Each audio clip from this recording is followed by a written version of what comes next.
বন্দে ভারতে ওঠার পরই তার 2-4 মিনিটের মধ্যে আমাদের কাছে পৌঁছে গেল একটা করে জলের বোতল, এবং জলের বোতলটা রাখবার খুব সুন্দর একটা জায়গাও করেছে বন্দে ভারতে। এই দেখো পায়ের গোড়ায়, কেননা খুব শর্টের জায়গা তো তাই। এবং সন্ধ্যাবেলায় যে আমাদেরকে টিফিন দিয়েছে, টিফিনটাও বন্ধু তোমাদেরকে দেখাই।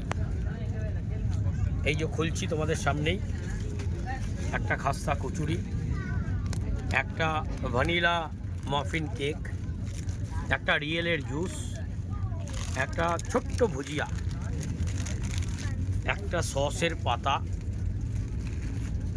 আর এই এক চায়ের পুরো মিক্সিং আছে এর মধ্যে, একটু পরে গরম জল আসবে, এটার মধ্যে মিলিয়ে আমাদেরকে খেতে হবে।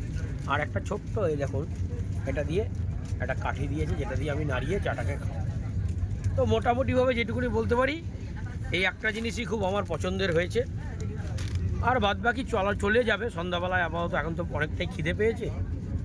ঠিক আছে, আবার রাতের যে ডিনার দেবে সেটাও তোমাদের সঙ্গে শেয়ার করব।